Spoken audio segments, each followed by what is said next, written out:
Hello అండి, welcome to our channel. నేను కాశీరత్నం. Morning మార్కెట్కి అయితే వచ్చామండి. ఎందుకు అనేది లాస్ట్ వీడియోలో చెప్పాను కదా. ఈరోజు మా ఇంట్లో సత్యనారాయణ స్వామి వ్రతం అన్నమాట. సో అందుకనే పూలు, పూజకు కావాల్సిన పండ్లు అన్నీ తీసుకెళ్దామని చెప్పి మార్కెట్కి అయితే వచ్చాము.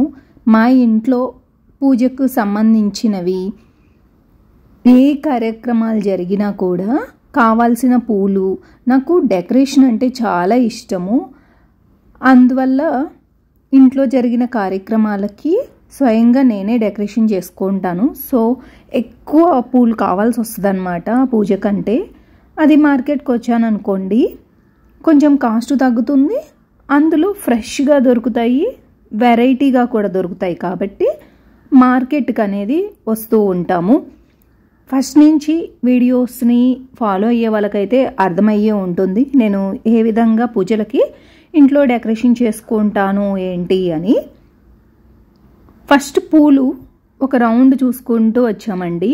ఇది చెన్నైలో ఉన్న కోయంబేడ్ మార్కెట్, చాలా పెద్ద మార్కెట్. ఇక్కడ పూజలో యూజ్ చేసే సామాగ్రి అంత దొరుకుతుంది. అలాగే మనకి బిల్వపత్రము, తులసి, తామర, ఫ్లవర్స్ కూడా 2-3 రకాలు ఉంటాయి. తామరలో కూడా పింక్ ఉంటుంది, వైట్ ఉంటుంది, బేబీ పింక్, 3 కలర్స్లో ఉంటాయి.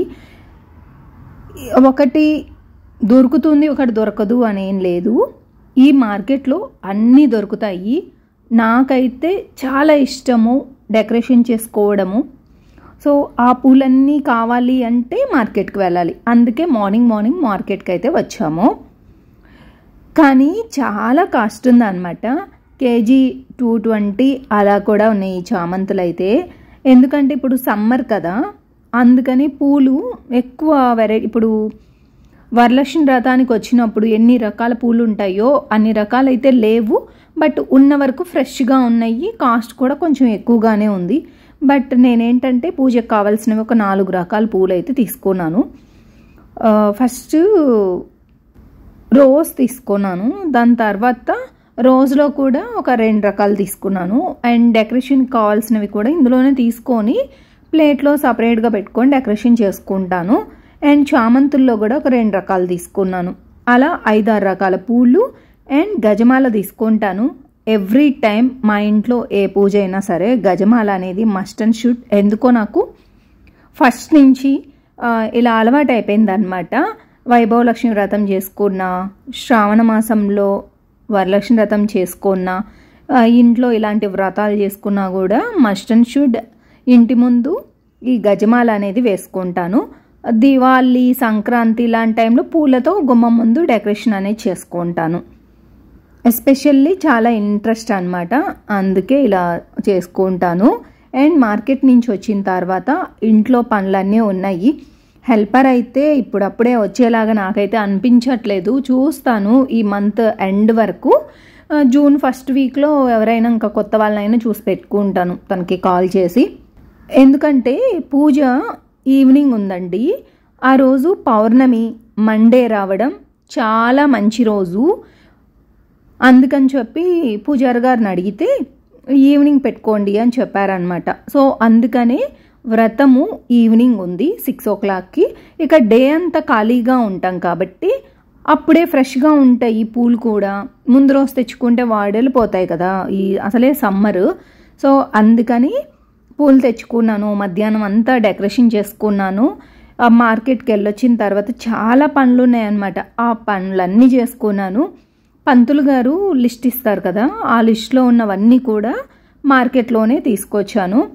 తర్వాత హెడ్ బాత్ చేసి ఇక మళ్ళీ అగైన్ పొంగల్ అనేది పెడుతున్నాను దేవుని దగ్గర ప్రసాదం కోసము.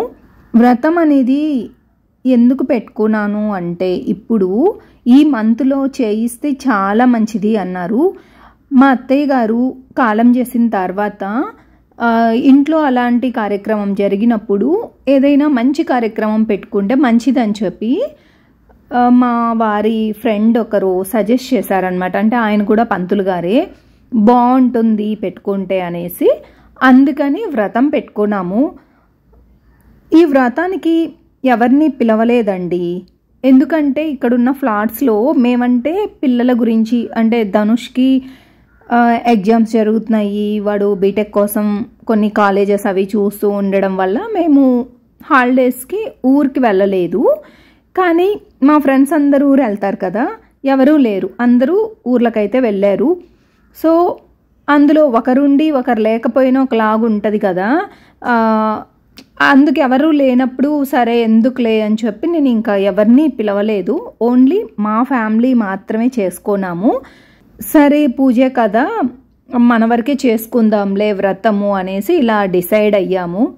ఊరు నుంచి పేరెంట్స్ని అలా పిలుద్దాము అని అనుకున్నాను, కానీ బట్ అక్కడ కూడా అంతే, ఇప్పుడు సమ్మర్ కాబట్టి ఎక్కువ పెళ్ళిళ్ళ సీజను, పెళ్ళిళ్ళు అవి ఉంటాయి, సరే ఎందుకులే మన వరకే చేసుకుందాము అని చెప్పి ఇలా కానిస్తున్నాము.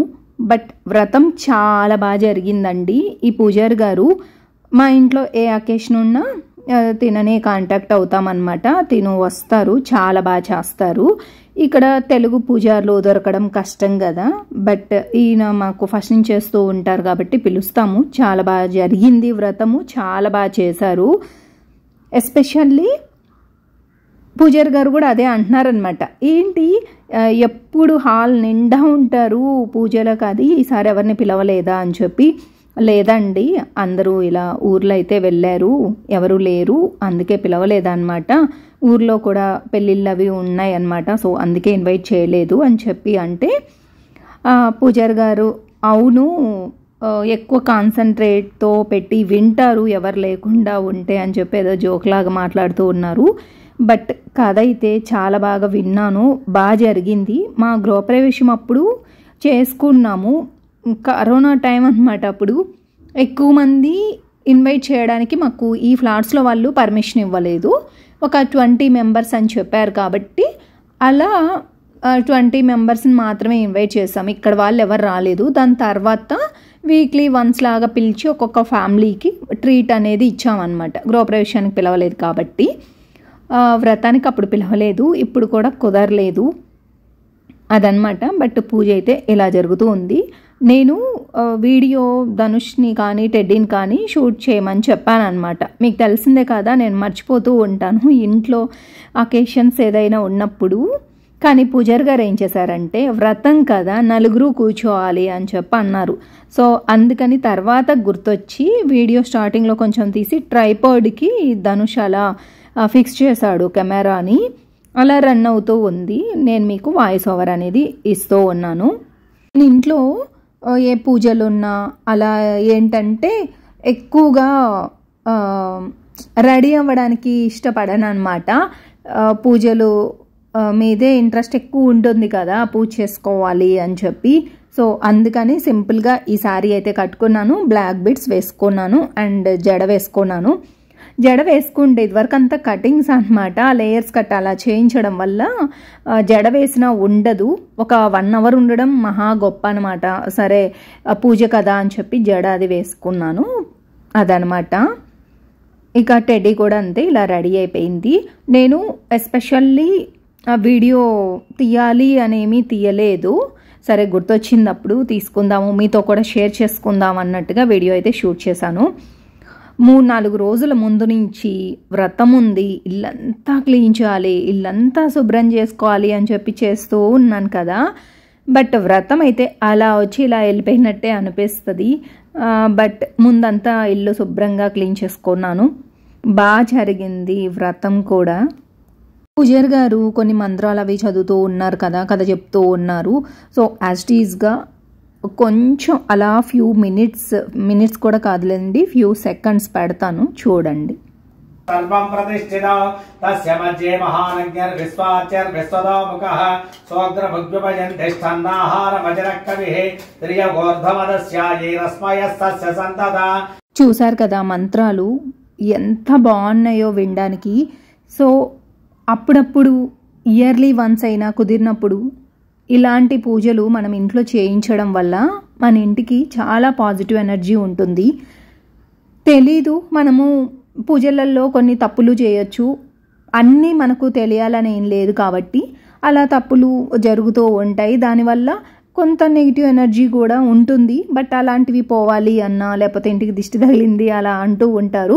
కొన్ని అయితే నేను నమ్ముతాను, అన్నీ కాదు. అలాంటి అప్పుడు ఏంటంటే మనం ఇలాంటి పూజలు పెట్టుకోవడం వల్ల మన ఇంటికి పాజిటివ్ ఎనర్జీ ఉంటుంది అనేది నా ఒపీనియన్ పర్సనల్గా. ఇక్కడ సత్యనారాయణ స్వామి వ్రతం చేసుకోవడానికి చెన్నైలో మందిరాలు దొరకవండి, రెంట్కి కూడా దొరకవట. నాకు చాలా బాధ అనిపించింది. గృహప్రవేశం అప్పుడు ఏంటంటే మేము రెంట్ హౌస్లో ఉన్నాం కాబట్టి అక్కడ పూజ రూము చిన్నది ఏమంటారు మండపం తీసుకొని మండపంలోనే నేను రెగ్యులర్గా పూజ అది చేసుకునేదాన్ని అనమాట. బట్ అప్పుడు మండపం అనేది బయట వాళ్ళకి ఇచ్చేయలేదు, రెంట్ హౌస్లో నుంచి తీసుకొచ్చి ఇక్కడ పెట్టుకొని చేసుకున్నాము. దాని తర్వాత మండపం వేరే వాళ్ళకి ఇచ్చేసాను, హెల్పర్ ఉంటే తనకి ఇచ్చేసాను అనమాట. సరే తను యూజ్ చేసుకుంటుంది అనేసి. ఇక్కడ ఇంట్లో ఉన్న అడ్డం కదా, ఎలాగో పూజ రూమ్ అనేది మేము సపరేట్గా చేయించుకున్నాం కాబట్టి. బట్ ఇప్పుడు అడిగాం పూజారి గారిని మండపం ఎక్కడ దొరుకుతుందండి అని. తను అన్నారు చెన్నైలో సత్యనారాయణ స్వామి వ్రతాలు తమిళియన్స్ పెద్దగా చేసుకోరు, సో అందుకని ఇక్కడ దొరకడం కష్టమండి. వీలైతే ఇప్పుడు టేబుల్ మీద పెట్టి దేవుడు ఫోటో పెట్టుకొని చేసుకోండి. నెక్స్ట్ టైం మీరు వ్రతం చేసుకోవాలి అనుకుంటే ఒక చిన్న మందిరాన్ని వుడ్ వర్క్ షాప్లో చేయించుకొని ఎక్కడైనా లాఫ్ట్లో అలా మీకు అసలు ఆ ప్లేస్కి మనం వెళ్ళము అనే ప్లేస్లో పెట్టుకుంటే సరిపోతుంది. మీ ఇంట్లో ఉన్న పటానికి అండ్ కుందులకి తగినట్టుగా ఒక చిన్న మందిరాన్ని చేసి పెట్టుకోండి అని చెప్పారనమాట. బట్ ఆ సలహా నాకు నచ్చింది. నెక్స్ట్ టైం అలా తీసుకోవాలి అనుకున్నాను. బట్ ఏదైతేమి మనకు పూజ ముఖ్యము, వన్స్ ఒకసారి మనము వ్రతం చేయించుకోవాలి అనుకున్నప్పుడు మండపం లేదనో ఇంకేదో కారణాల వల్ల వెనక్కి వెళ్ళడం నాకు నచ్చలేదన్నమాట. సో ఇలా అయినా చేసుకోవచ్చు అని చెప్పారు కాబట్టి ఇలా మూవ్ ఆన్ అయిపోయాము. వ్రతం అనేది చేసుకున్నాము, చాలా బాగా జరిగింది. ఇలా వ్రతం అయితే జరుగుతూ ఉందండి. లాస్ట్ కథ కూడా చెప్పిన తర్వాత హారతి ఇచ్చాము. ఈలోపు ప్రసాదం తీసుకురమ్మన్నారనమాట. నేను చక్కెర పొంగల్ చేశాను. మా సైడు వ్రతంకి చక్కెర పొంగలే చేస్తాము. అలాగే రవ్వ ప్రసాదం కూడా చేసి దేవుని దగ్గర అయితే పెట్టాము. రవ్వ, చక్కెర, డ్రై ఫ్రూట్స్, కొంతమంది బనానా కలుపుతారు, కొంతమంది కలపరు. బనానా కలిపితే నిల్వ ఉండదు అని చెప్పి బనానా కలపరు. తేనె, నెయ్యి వేసి కలుపుతారు. నాకైతే చాలా ఇష్టం ఆ ప్రసాదం. ముఖ్యంగా సత్యనారాయణ స్వామి వ్రతం చేసుకున్నాము అంటే ఆ ప్రసాదం మస్ట్ అండ్ షుడ్ కదా. ప్రసాదము, పొంగలి, అలాగే మేము మార్కెట్లో తీసుకొచ్చిన ఫ్రూట్స్ అవి కూడా పెట్టి పూజ అనేది ఈ విధంగా కంప్లీట్ చేసుకున్నాం అన్నమాట. రోజైతే ఈవినింగ్ వరకు పనులే సరిపోయాయండి. అదంతా కూడా వీడియో షూట్ చేయలేదు, నేను చెప్పాను కదా. ఒక్కోసారి అసలు గుర్తుండదు అనమాట వీడియో షూట్ చేసుకుందాము అని. అలా పూజారి గారు కూడా 5:30 అలా వచ్చేసారు. పూజ దగ్గర సంబంధించినవన్నీ కూడా ఆయనే చేసుకుంటూ ఉన్నారు పనులు. ఈలోపు సింపుల్గా ఉంటుంది ఈ సారీ అని చెప్పి కట్టుకొని వచ్చేసాను. ఇటు సైడు లైటింగే వేయలేదన్నమాట. లైటింగ్ చాలా తక్కువ ఉన్నింది ఆ రోజు. కింద అయితే నవగ్రహాల పూజ చేశారనమాట. ఇలా అరటి ఆకులు అదంతా వేసి, సో అక్కడంతా కూడా నేను తీస్తాను. దేవుణ్ణి మాత్రం ఆ రోజు కొంచెం అలా పక్కకు జరిపేసి తీయొచ్చు అని చెప్పారనమాట. ఎందుకంటే నెక్స్ట్ డే ట్యూస్డే వచ్చింది కాబట్టి. సో ఇలా జరిగిందండి మా ఇంట్లో పూజ. ఈ వ్రతం వీడియో మీకు నచ్చిందని అనుకుంటున్నాను. నచ్చితే మాత్రం ప్లీజ్ ఒక లైక్ ఇవ్వడం మర్చిపోవద్దు. అలాగే ఎవరైనా కొత్తగా మన ఛానల్ని వ్యూ చేస్తుంటే సబ్స్క్రైబ్ చేసుకోండి. అలాగే మీ ఫ్రెండ్స్ అండ్ ఫ్యామిలీ మెంబర్స్కి వీడియోని షేర్ చేయండి. ఈ వీడియో ఎలా ఉంది ఏంటి అనేది కామెంట్ సెక్షన్లో నాకు కామెంట్ చేయడం మాత్రం మర్చిపోవద్దు. మళ్ళీ సరికొత్త వీడియోతో మండే మీ ముందుకు వచ్చేస్తాను. బాయ్.